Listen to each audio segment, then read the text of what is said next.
Bismillahirrahmanirrahim. Assalamualaikum warahmatullahi wabarakatuh. Waalaikumsalam.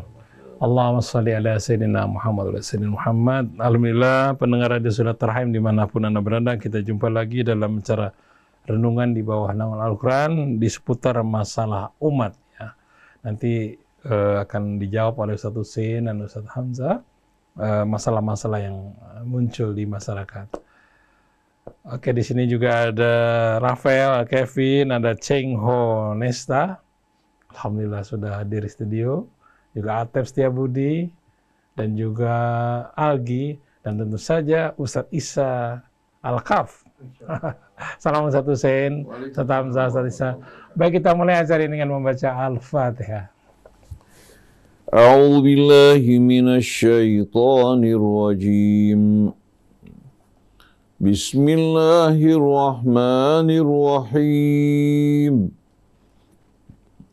Alhamdulillahi rabbil alamin. Ar-Rahmanir Rahim. Maliki yaumiddin. Iyyaka na'budu wa iyyaka nasta'in. Ihdinas siratal mustaqim. Siratal ladzina an'amta 'alaihim ghairil maghdubi 'alaihim waladdallin. Amin. Alhamdulillah kita sudah membaca Al-Fatihah. Mudah-mudahan Allah mudahkan kita dalam memahami apa-apa. Jawaban-jawaban yang diberikan oleh guru-guru kita. Ustadz Isa, ada pertanyaan? Silakan. Ini edisi spesial ini Om Krisna, kita menjawab persoalan umat karena betul banyak sekali persoalan umat yang nampaknya perlu kita dekatkan umat kepada Al-Quran supaya mereka kembali kepada Al-Quran dalam setiap permasalahannya, karena seperti ayat yang sering dijelaskan oleh Ustaz, wa may yattaqillaha yaj'al lahu makhraja. Barang siapa yang bertakwa kepada Allah, Allah akan sediakan jalan keluarnya. Bismillah, kita diskusikan satu persatu permasalahan umat. Dimulai dari pertanyaan dari ikhwan akhwat di hari Jumat kemarin, Ustaz. Dari hamba Allah, merahasiakan namanya. Assalamualaikum warahmatullahi wabarakatuh, Pak Ustaz. Apa hukumnya kalau suami selalu mengancam tidak akan memberi uang nafkah kepada istrinya apabila dia lagi marah dan sering mengusir istrinya kalau lagi marah? Bagaimana sikap istri menghadapi suami tersebut yang sering terjadi dalam berumah tangga bahkan hingga 40 tahun? Mohon dijawab Pak Ustaz. Syukran, dari hamba Allah. Masya Allah. A'udzu billahi minasy syaithanir rajim. Bismillahirrahmanirrahim. Alhamdulillahi rabbil alamin. Hamdan katsiran tayyiban mubarakan fih kama yuhibbu rabbuna wa yarda. Allahumma salli ala Muhammadin wa ali Muhammad. Assalamu alayka ayyuhan nabiyyu wa rahmatullahi wa barakatuh. Assalamu alayka ayyuhal mab'utsu rahmatan lil alamin. Wassalamu ala ikhwanika minal anbiya'i wal mursalin wa ala ahli baitika at-tayyibin at-tahirin wa sahabatihi al-ghurril mayamin. Assalamu alayna wa ala ibadillahis salihin. Wassalamu alaikum ayyuhal ikhwatul mu'minun wal akhwatul mu'minat wa rahmatullahi wa barakatuh. Alhamdulillah ditemani Ustadz Hamzah pada hari ini, Ustadz Isa, itu juga sahabat kita yang tidak asing lagi, Ustadz Muhammad Krisna, Atep, Algi, begitu pula anak-anak kita yang sedang magang. Kita bersama-sama pada pagi ini kita akan berbincang-bincang di seputar persoalan umat yang dihadapi mereka sehari-hari di bawah naungan Al-Quran Al-Karim. Tadi sama-sama telah kita dengarkan pertanyaan yang dibacakan Ustadz Isa bin Ahmad Taufik. Seorang istri apabila suaminya dalam keadaan marah mengancam untuk tidak memberikan nafkah. Bahkan suka mengusir istrinya dari rumah pada saat marah. Ini bertentangan betul-betul dengan tuntunan Allah dalam kitabnya, maupun tuntunan Nabi kita Muhammad sallallahu alaihi wasallam. Laki-laki yang suka mengucapkan dan melakukan hal-hal yang tidak senonoh semacam ini bisa mengundang kemurkaan dari Allah Subhanahu wa taala. Dia harus ingat kalau dia kuasa terhadap istrinya, Allah Maha Kuasa atas segala sesuatu. Sebagaimana perbuatan yang dilakukan terhadap istrinya, Allah Subhanahu wa taala bisa melakukan terhadap dirinya apa-apa yang tidak akan menyenangkan dan membahagiakan dirinya dalam hidup ini. Dalam perintah Allah Subhanahu wa taala kepada kaum pria sebagaimana yang Allah Subhanahu wa taala turunkan dalam surat An-Nisa, wa ashiruhunna bil ma'ruf fa in karihtumuhunna fa asa an takrahu syai'an wa yaj'alallahu fihi khairan katsiran. Wa ashiruhunna bil ma'ruf. Gauli mereka, perlakukan mereka dengan cara yang ma'ruf, kata-kata yang lembut, yang baik, yang mendidik, bukan memperdengarkan cacian, makian, dan ancaman karena Allah berikan kita kekuasaan sebagai seorang suami. Nah, suami semacam ini adalah suami yang menyalahgunakan kekuasaan, seperti juga pejabat diberikan amanat jabatan yang seharusnya mengayomi rakyatnya, tapi dia menyalahgunakan wewenang kekuasaannya untuk melakukan perbuatan semena-mena. Ini adalah perbuatan zalim yang bisa mengundang azab dan murka dari Allah.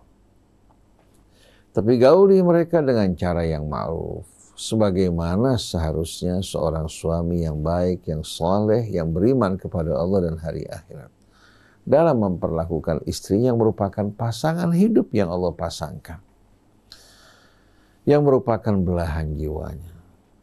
Fa in karihtumuhunna, kalau ada hal-hal yang kamu tidak sukai,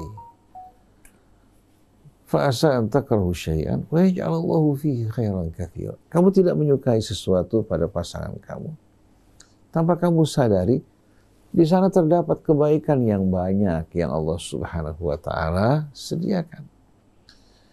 Tidak mungkin seorang laki-laki akan mengharapkan istrinya menjadi seorang wanita yang sempurna.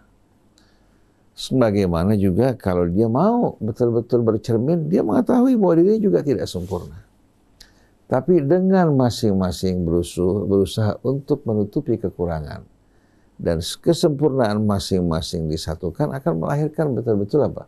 Kerjasama yang penuh keharmonian yang akan menumbuhkan cinta kasih sayang yang membuat beban rumah tangga ini menjadi ringan. Nabi pada haji perpisahannya, ya, beliau mengingatkan kepada sahabat-sahabatnya, kepada umatnya, istausu bin nisa'i khaira fa innakum akhadtumuhunna bi amanatillah wastahlaltum furujahunna bi kalimatillah. Jaga wasiatku, ya, terhadap kaum wanita.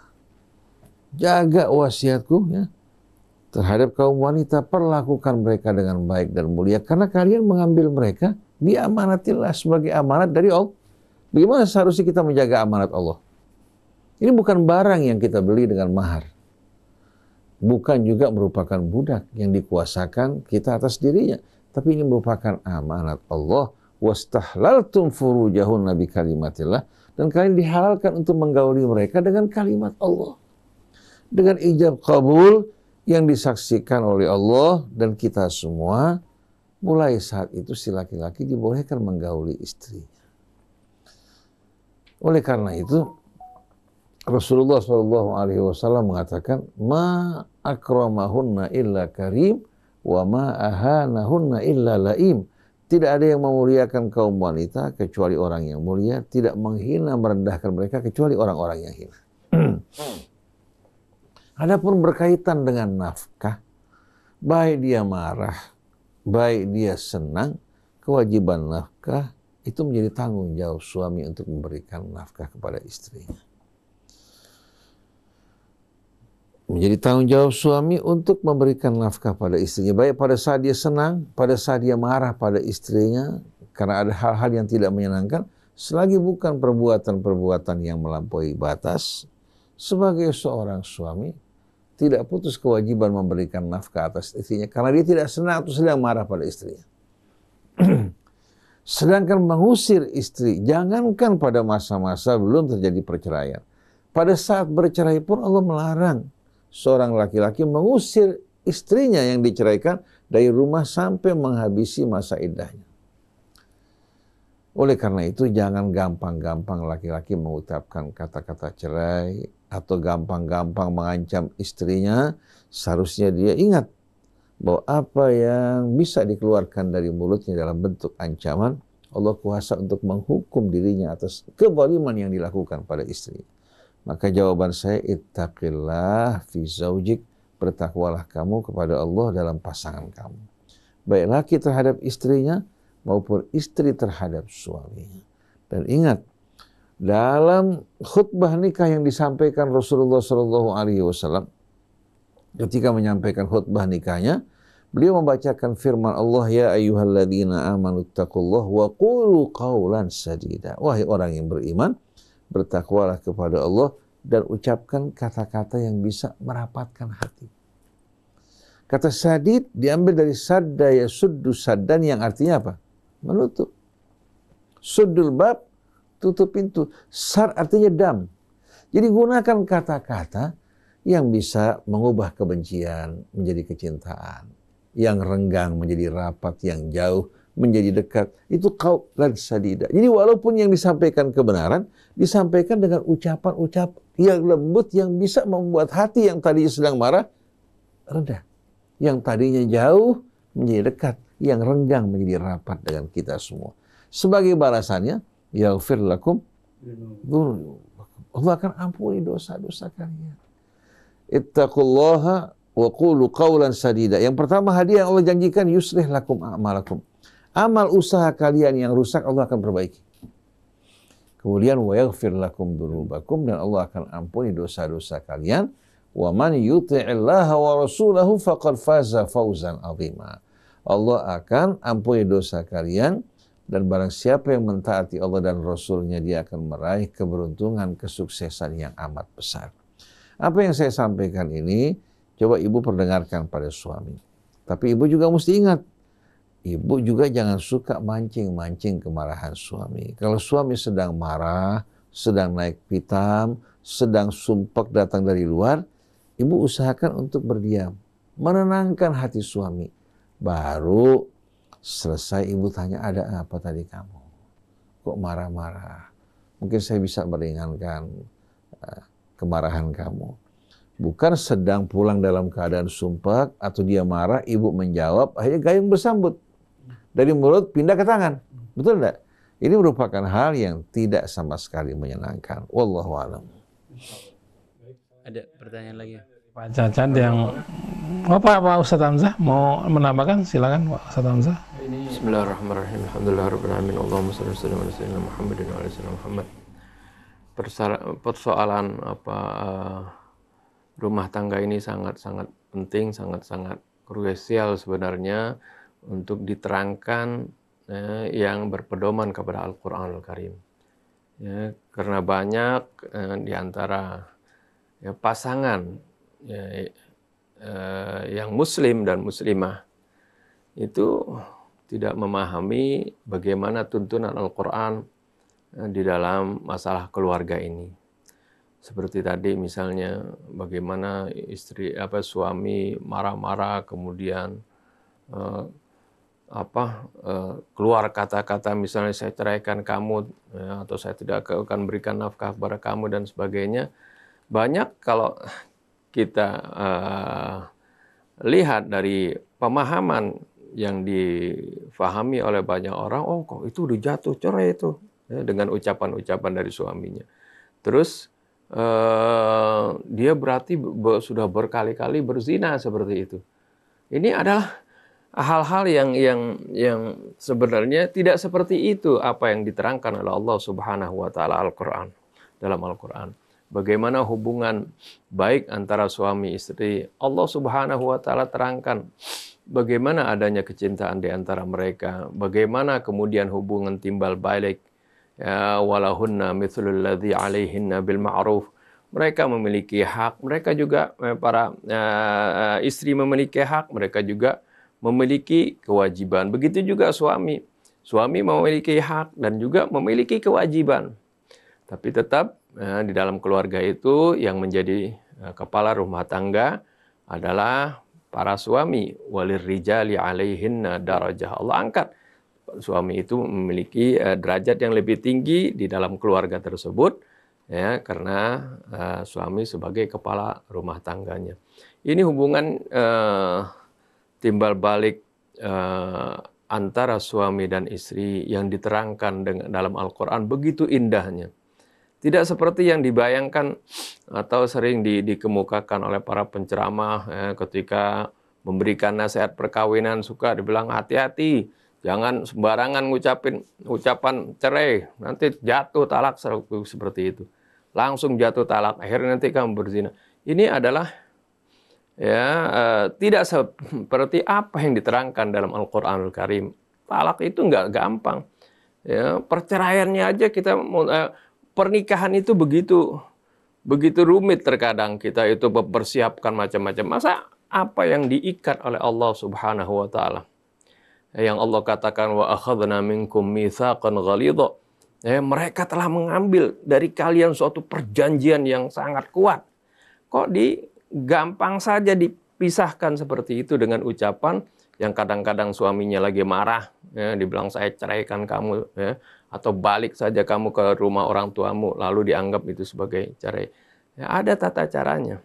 Nah, ini mungkin nanti ada masalah ini ya, seperti yang juga kita pernah terangkan, mungkin sudah lama, ya, mungkin nanti kita bahas kembali tentang bagaimana tuntunan Al-Quran dalam masalah rumah tangga.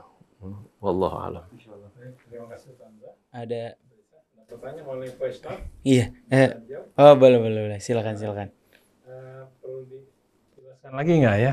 Ini tentang Pak Caca yang temennya pinjam uang akan diganti oleh tempat tanah yang di mana ada tempat kos-kosan gitu loh.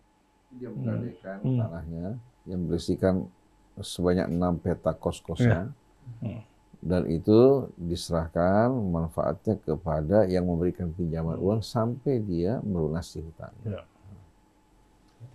Bagaimana Ustaz? Ya. Nanti akan kita putar. Bismillahirrahmanirrahim. Masalah finansial ya. Jadi ada pertanyaan di sini dari Bapak Caca ya, bahwa seorang butuh untuk membayar biaya semester anaknya yang sedang mengambil S2 di Fakultas Kedokteran. Dia tidak memiliki uang. Kemudian dia minjam uang dari seseorang dengan menggadaikan sebidang tanah yang di atasnya terdapat 6 kontrakan. Lalu dia berkata kepada orang yang meminjamkan uang padanya, hasil dari kontrakan ini menjadi hak kamu sampai saya membayar kontraknya. Sampai saya melunasi hutangnya. Bagaimana kira-kira hukumnya? Apakah ini termasuk riba ya, yang diharamkan? Apakah merupakan sebuah transaksi yang dibolehkan? Kita semua tahu bahwasannya orang yang meminjam dalam kondisi seperti ini orang yang butuh. Dia menggadaikan tanah yang di atasnya terdapat 6 peta kontrakan sebetulnya karena terpaksa. Itu merupakan kontrakan yang menjadi penghasilan dia. Seorang mukmin di saat meminjamkan uang dengan tujuan semata-mata untuk meringankan beban saudaranya. Kalau dia meminjamkan saudaranya sama dengan memberikan pinjaman untuk Allah. Allah berfirman, "In tuqridullaha qardan hasana yudha'ifu lakum wa yaghfir lakum wallahu syakurun halim." Jadi Allah Subhanahu wa taala ya menganjurkan kepada orang yang meminjamkan sesuatu kepada saudaranya yang membutuhkan, dia meminjamkannya karena Allah, dan perbuatan ini sama dengan orang yang memberikan pinjaman kepada Allah Subhanahu wa taala. Luar biasa mulianya di sini. Di orang ya yang memberikan pinjaman kepada saudaranya atau dia memberikan pinjaman untuk perjuangan di jalan Allah Subhanahu wa taala, ini merupakan perbuatan yang amat mulia. Kenapa? Karena sama dengan orang yang memberikan pinjaman untuk Allah. Lalu sebagai balasannya yudha'ifu lakum, Allah akan membalas kalian dengan berlipat-lipat. Bukan hanya 1 berbanding 10 atau berbanding 100 ya. Tapi sebagaimana keterangan Allah Subhanahu wa taala ya, bagi orang-orang yang berinfak di jalan Allah, ini termasuk merupakan infak di jalan Allah Subhanahu wa taala. Allah janjikan buat dirinya balasan hingga 700 kali lipat. Saya kira deposito dimanapun juga ya, tidak ada yang seperti ini. Nah, kalau saudara kita dalam keadaan belum mampu untuk membayar, jangan dikenakan bunga atau ditambahkan bunganya. Wa in kana dzu usratin fanadhiratun ila maisarah. Kalau dia dalam keadaan sulit, belum mampu untuk membayar, tangguhkan sampai datang kemudahan. Begitu dia memudahkan saudaranya, Allah berikan kemudahan baginya yang lebih besar lagi. Ini keuntungannya orang kalau bekerja untuk Allah, setiap kebaikan yang dilakukan Allah balas bagi dia berlipat-lipat ganda. Jadi di saat dia memberikan tenggang waktu, memudahkan, Allah berikan lagi kemudahan sebagaimana sabda Nabi, wallahu fi aunil abdi maka al-abdu fi auni akhi. Allah akan selalu menolong hambanya selagi hamba suka menolong sesamanya. Man yassara ala mu'minin yassarallahu lah. Orang kalau mempermudah saudaranya yang beriman, Allah akan permudah baginya. Jadi mengingat kondisi keadaan saudara kita yang meminjam karena kebutuhan, untuk menjamin pinjaman tersebut boleh ya. Boleh apa?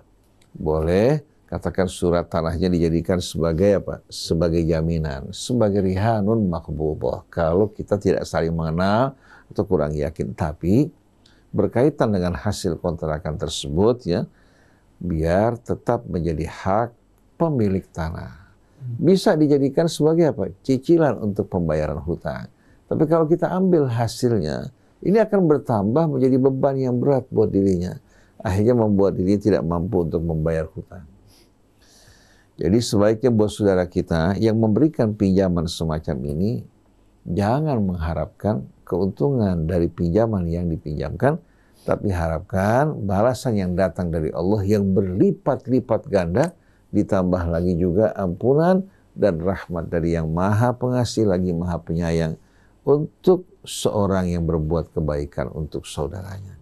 Jadi jangan ditambahkan bebannya. Ya, kalau seandainya Anda katakan menjadikan itu sebagai cicilan dari hutangnya, fabiha wa ni'mat. Dan yakin yang datang dari Allah lebih baik daripada apa yang mampu diberikan hamba tersebut untuk Anda. Tapi kalau kita ambil hasilnya, ini betul-betul amat mengenaskan. Amat mengenaskan. Kecuali kalau seandainya seorang menggadaikan tanah, ya, kemudian dia mengatakan, kalau seandainya kamu ingin garap tanah saya, silahkan. Dia menggarap tanah tersebut hingga menghasilkan hasilnya untuk dirinya pantas dalam masalah tersebut. Tapi kalau dalam bentuk kontrakan yang sudah jadi menghasilkan seperti ini, ya, kemudian dari orang juga yang butuh, ini menimbulkan betul-betul ijhaf. Menimbulkan juga beban yang berat buat saudara kita. Oleh karena itu alangkah indahnya dalam setiap amal soleh kita menjadikan Allah sebagai harapan kita. Dan yakinlah yang datang dari Allah lebih baik daripada apa yang datang dari sesama makhluk yang butuh lemah seperti kita semuanya. Jadi kita berharap orang-orang kaya ini yang punya kemampuan, kalau saudara kita datang memohon pinjaman ya, Anda bisa menerima jaminan. Tapi jangan sekali-kali membebani saudara kita yang meminjam dengan beban yang membuat dia akhirnya bertambah sulit hidupnya, maka kita termasuk orang yang mendatangkan kesempitan buat saudara kita. Tapi bantu, kemudian mudahkan ya. Kalau satu masa nanti dia tidak mampu membayar, jaminan tersebut bisa dijual dengan harga yang wajar, ya, bukan dilelang dengan harga yang murah, kemudian kembalikan kelebihan dari apa uang jaminan tersebut kalau memang terdapat kelebihan. Ambil yang menjadi hak Anda. Jangan Anda mengatakan, kalau saya putar saya punya uang, saya bisa untung. Ketahuilah yang Allah janjikan lebih besar daripada apa yang Anda harapkan dari keuntungan yang belum pasti. Bisa untung, bisa juga apa? Rugi kalau diputarkan. Tapi kalau meminjamkan untuk Allah, tidak akan pernah mengalami kerugian, bahkan akan mendapat balasan yang berlipat ganda. Wallahu a'lam. Menarik tadi ayat apa? Ayat Al-Qur'annya Allah Subhanahu wa taala sebutkan man dzalladzi yuqridullaha qardan hasanan. Allah enggak sebutkan man dzalladzi yuqridu akhahu qardan hasanan, enggak. Tapi langsung Allah, ya, siapa yang meminjamkan kepada Allah. Nah, kalau meminjamkan kepada Allah kan pasti, kalau meminjamkan sama orang kaya saja pasti akan diganti kan, dibayar. Nah, sama Allah yang menguasai alam semesta ini, mengatur rezeki kita, yang memberikan rezeki kepada kita, ya, kemudian kita pinjamkan kepada Allah, ya, padahal hakikatnya minjamkan kepada saudara kita. Ini untuk meyakinkan bahwasanya Allah yang akan membalasnya itu pahalanya. Allah sebutkan, sampai Allah sebutkan yuqridullah di sini, meminjamkan kepada Allah. Dan juga dalam riwayat hadis dari Nabi kita Muhammad SAW menyebutkan bagaimana pahala orang yang memberikan pinjaman itu lebih besar dari pahala orang yang bersedekah. Kalau bersedekah kan ya atau beramal memberikan sesuatu kan pahalanya 1 dibanding diganjar 10. Kalau pahala meminjamkan orang ini diganjar 17 kali. 17 kali lipat. Artinya lebih besar. Kenapa? Karena kalau orang yang minjam ini lagi butuh dia lagi kepepet dia minjam. Kalau orang lagi misalnya ya dia biasa saja kita kasih dia sedekah. Ya kadang-kadang dia lagi butuh juga, atau kadang-kadang lagi biasa saja nggak terlalu butuh. Tapi kalau yang namanya orang lagi butuh dan sampai meminjam seperti itu, berarti dia sangat butuh. Ya, oleh karena itu pahalanya lebih besar daripada sedekah Allah. Ada orang yang meminjam duit itu jadi kebiasaan hidup dia, Ustaz. Bahkan untuk gaya hidup gitu, Ustaz. Gimana? Nah, itu ya mesti diingatkan bahwasanya hutang itu akan beban, sesuatu yang sangat beban dan akan dimintai pertanggungjawaban dan dia harus bayar gitu. Jangan sampai seorang meninggal, ya, dia masih punya hutang kan. Ketika ada orang zaman Rasulullah, orang meninggal kemudian dia masih punya hutang, ya, Rasulullah nggak mau salatin sampai. Artinya maksudnya mengingatkan kepada sahabat-sahabat yang lain, gimana ini orang kan punya hutang, ya, tentu kerabatnya harus bantu dong bayarin hutangnya seperti itu. Nah, ini menunjukkan artinya betapa pentingnya hutang ini dan menjadi tanggung jawab bagi si penghutang tersebut. Jadi bukan suatu hal yang main-main.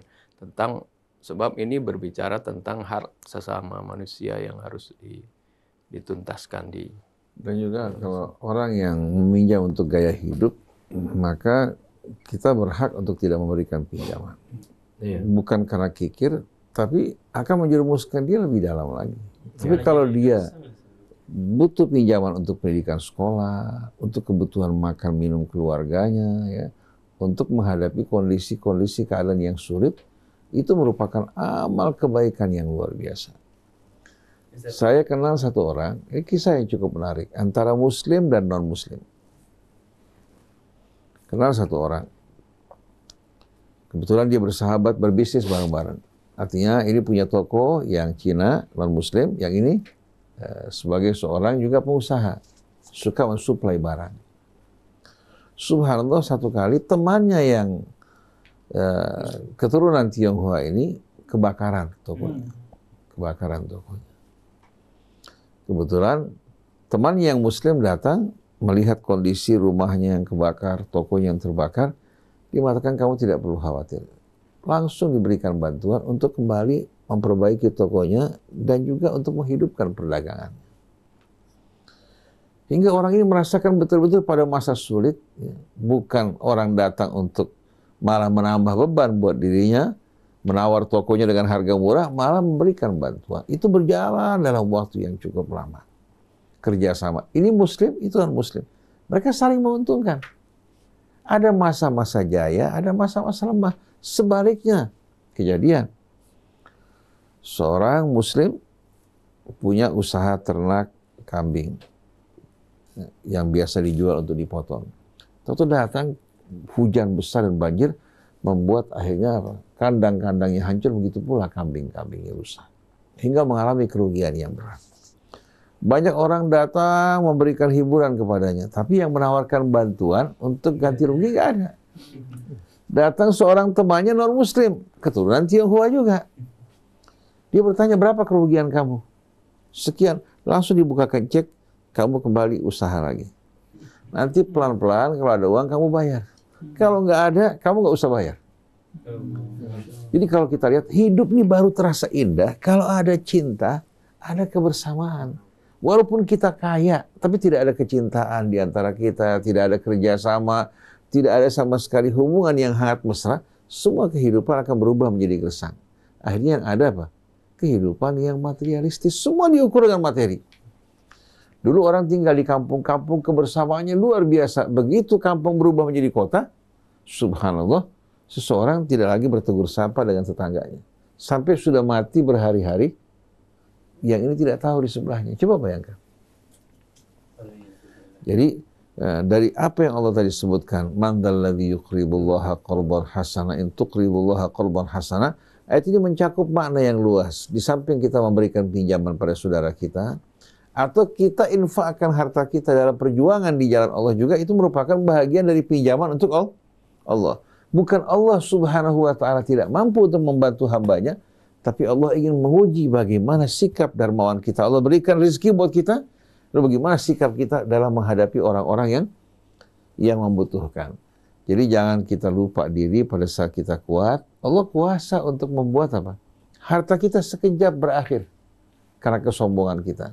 Tapi kalau hati kita penuh rahmat, Rasulullah mengatakan, irhamu man fil ardi yarhamkum man fis sama, man la yarham la yurham, innallaha yarhamu min ibadihi ruhama. Ini mesti kita ingat bahwa kebaikan yang kita lakukan sebetulnya kembali kepada kita. Wallahu a'lam. Masya Allah, ini ada pertanyaan satu berkaitan dengan hal finansial, Ustaz. Se-urgent apa hutang harus dibayar?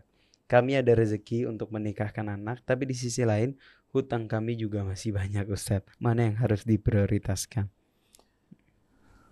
Sebetulnya yang jadi persoalan ini gaya hidup. Orang dalam menikahkan putrinya atau putranya, apakah harus menghabiskan uang dalam jumlah besar? Siapa yang lebih mulia? Rasulullah SAW, ya, putrinya dibandingkan dengan kita. Rasulullah lebih mulia kan? Lalu bagaimana Rasulullah SAW waktu menikahkan putrinya dengan Amirul Mukminin Ali bin Abi Thalib alaihissalam? Imam Ali menggunakan baju besinya, ya, sebagai apa? Sebagai biaya perkawinan, dijual. Kemudian Rasulullah berikan minyak wangi, hiasan buat Sayyidah Fatimah dengan ala kadarnya. Artinya bukan dengan hal yang mewah. Padahal Rasulullah bisa untuk melaksanakan perkawinan mewah dengan kedudukan beliau di tengah-tengah sahabatnya. Tapi pernikahan putri beliau dengan sepupunya dan juga anak didiknya dengan amat-amat sederhana. Allah jadikan keberkahan buat kehidupan rumah tangganya.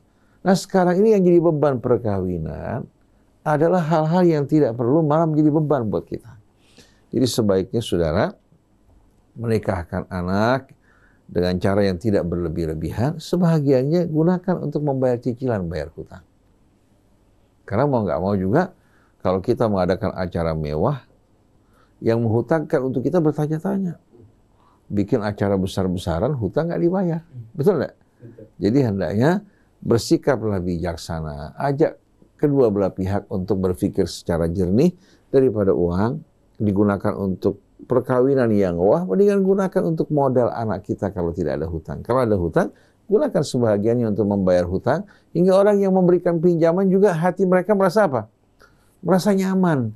Dia punya hak tidak apa? Tidak disepelekan, padahal dia bertujuan untuk memberikan bantuan pada saudaranya. Jangan keadaannya seperti orang yang memberikan pinjaman dengan tujuan baik, begitu menagih seolah dia yang berhutang. Seolah-olah dia yang berhutang, bahkan dipermalukan. Oleh karena itu kita wajib betul-betul menjaga hak orang lain, dan Rasulullah mengatakan matlul ghani zulmun. Orang kalau menunda-nunda pembayaran hutang padahal kita mampu, itu perbuatan zalim. Jadi mari kita sederhanakan acara perkawinan kita untuk membuat anak muda kita kalau kawin nggak susah. Kalau sekarang begitu mau kawin, orang tuanya tanya, udah punya apa kamu? Begitu juga pihak perempuan tanya, bawa-bawaannya berapa? Sekarang minta terang-terang, minta 200 juta, 300 juta, atau 500 juta. Bahkan ada yang minta 1 miliar. Dan yang lebih menyedihkan lagi, sampai dalam undangan, dengan penuh rasa hormat kami berharap cindera matanya tidak dalam bentuk barang. Itu kan terang-terangan apa? Supaya apa? Supaya dalam bentuk uang. Karena apa? Dia terpaksa melakukan hal ini karena biaya perkawinan cukup besar. Malah ada seorang waktu mengawinkan anaknya ngundang seorang menteri yang cukup terkenal dan kaya. Dengan harapan supaya bisa apa? Supaya bisa mendapatkan balasan yang besar. Ternyata dia sudah mengeluarkan biaya cukup besar, mengundang menteri dengan berbagai macam protokolnya. Ternyata hanya mendapatkan kompor gas portable yang harganya pada saat itu cuma Rp120.000. Ada lagi yang mengundang presiden. Pada saat mengundang presiden, dia harus keluarkan biaya keamanan. Biaya? Keamanan. Keamanan kan? Puluhan juta untuk menjaga keamanan. Dia berpikir presiden ini paling tidak bakal memberikan sesuatu yang membuat dia apa? Paling tidak bisa bernafas. Ternyata yang diberikan apa? Beberapa butir gelas dengan apa? Dengan foto dia. Coba antum bisa bayangkan. Beberapa butir gelas dengan foto. Ini kan sebetulnya menggambarkan bagaimana perkawinan ini sekarang sudah menjadi ajang pamer, kebanggaan, dan dijadikan juga oleh sebagian orang untuk mencari uang. Kenapa bukan ikuti petunjuk Allah, petunjuk Rasulnya, jadikan perkawinan untuk menjaga kehormatan kita, untuk mendapatkan rasa sakinah, mawaddah, rahmah, dan melahirkan generasi yang soleh, bukan untuk riya. Ini menyedihkan sekali. Syekh Ustaz bakal menambahkan perlu. Betapa indahnya perkawinan jika mengikuti tuntunan Nabi kita Muhammad SAW. Jadi ada hal-hal yang tidak seharusnya membebani, jadi membebani. Hal-hal yang mudah, jadi susah gitu. Ini karena ya tidak mengambil yang pentingnya. Mana yang penting yang harus dilaksanakan, mana yang tidak penting. Yang penting kan itu lihat pelaksanaan akad nikah itu gampang sekali. Ya, setelah sholat Jumat misalnya, kita undang, kita adakan pernikahan akad nikah, disaksikan oleh banyak orang, dengan doa dari mereka semuanya, keberkahan dari mereka itu dari Allah Subhanahu Wa Taala, dengan banyak yang mendoakan, itu sangat indah sekali seperti itu, dan itu mudah, selesai, sah, menurut agama. Kalau mau diformalkan ya kan dengan KUA ikut datang di sana, sekaligus sah, resmi menurut negara. Simpel seperti itu. Biayanya juga tidak mahal. Tapi ya seperti Ustaz yang tadi terangkan.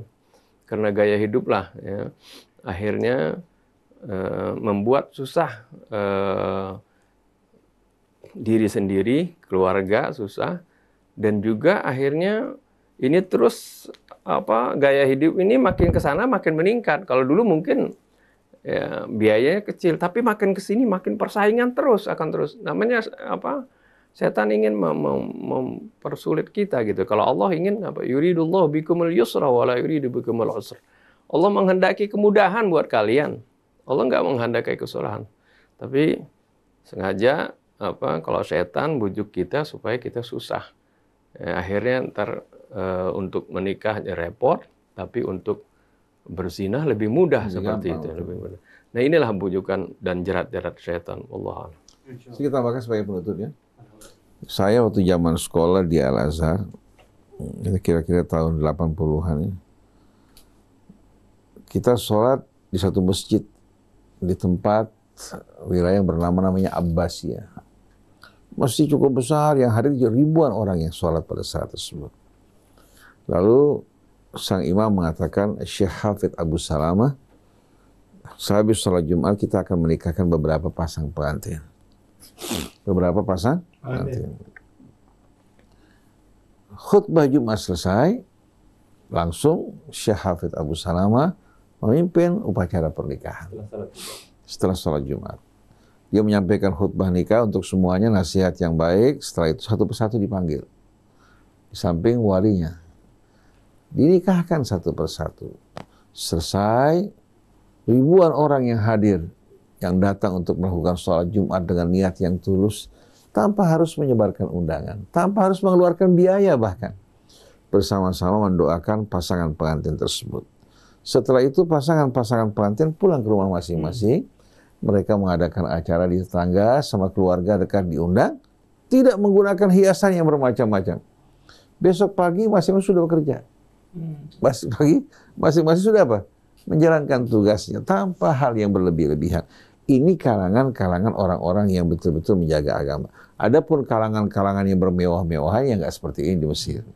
Jadi sebagai gambaran, Allah Subhanahu wa taala menginginkan kemudahan buat kita. Kita yang cari kesulitan. Yuridullah bikumul yusra wala yuridu bikumul usra. Yassiru wala tu'assir. Permudah, jangan cari kesulitan. Orang bilang kesian Ustadz, anak perempuan kita kawin cuma seumur hidup sekali. Memangnya pengen berapa kali? Jadi perempuan kita ini yang paling penting dapat suami yang soleh, yang baik, yang memperlakukan putri kita dengan mulia. Rezeki dari Allah. Jadi jamaahnya tamunya tuh jamaah Jumat. Jamaah Jumat yang mendoakan, kemudian pulang ke rumah baru sediakan makan untuk tetangga. Nggak repot-repot, betul nggak? Masya Allah. Kan nikmat kan? Malah pernah kita langsung, ketika saya melamarkan satu perempuan untuk saudara saya, teman saya di Suriah. Kita berangkat ke Suriah, tiba di siang hari, saya bilang saya istirahat sebentar, malam saya melamar. Sehabis maghrib kita berangkat ke tempat perempuan, kita jelaskan tujuan kita melamar, diterima alhamdulillah. Tinggal acara pernikahan gimana? Akhirnya karena kita kalau resmi di pemerintahan sulit, ya, bertele-tele itu bisa menyusul di belakang hari. Akhirnya kita sepakati bersama pihak keluarga dari wanita Suriah ini, kita adakan di tempat tinggal kita di apartemen di atas ya, yang disewa, di sutuh, di roof. Di bagian atas. Kita beli beberapa nampan, ya, hidangan mandi, ya, matam hadramut. Setelah itu saya sampaikan khutbah nikah. Khutbah nikah selesai, kita nikahkan ya, dengan walinya. Selesai, berapa hari kemudian mereka pulang ke Indonesia membawa pasangan ini. Simpel ya? Simpel kan? Yang penting bukan acaranya. Yang penting apa? Nikahnya. Yang penting bagaimana laki-lakinya pria yang bertanggung jawab, perempuannya wanita juga yang baik, yang salihah. Mereka bertekad bersama-sama untuk mengarungi kehidupan rumah tangga dalam keridhaan Allah. Itu yang membahagiakan orang tua. Bukan acaranya, wah, di hotel ini, hotel itu, 5 hari 5 malam diadakan acaranya. Ini semua merupakan perbuatan orang-orang yang bodoh. Dihabiskan uangnya di tempat yang bakal mencelakakan dirinya, padahal banyak saudaranya yang membutuhkan uang tersebut. Jadi mudah-mudahan Allah Subhanahu wa taala membantu kita untuk bisa membuka pintu kemudahan menjadi sebab kebaikan. Jadi siapa yang mau menikah bisa dibawa ke Rasil. Kita nikahkan di Rasil. Yang hadir kan juga banyak kan? Siaran langsung di Rasil, umpamanya hari Sabtu atau Minggu yang mau nikah, yang mendengarkan bisa jutaan orang. Kita doakan sama-sama insya Allah. Betul nggak? Insya Allah nanti Ustaz Isa insya Allah menikah di Masjid Silaturahim, dipantau oleh Rasil insya Allah, siaran langsung. Live Zat. Ya. Subhanakallahumma wa bihamdik. Asyhadu an la ilaha illa anta astaghfiruka wa atubu ilaik. Alhamdulillah, terima kasih Ustaz Hussein, Ustaz Hamzah, Ustaz Isa. Yang tadi di seputar masalah yang ada di masyarakat ya sudah dijawab oleh Ustaz Hussein dan Ustaz Hamzah. Saya Muhammad Krisna, Algi, dan juga Atep mohon pamit. Wabillahi taufiq wal hidayah. Wassalamualaikum warahmatullahi wabarakatuh. Wassalamualaikum warahmatullahi wabarakatuh. Alhamdulillah.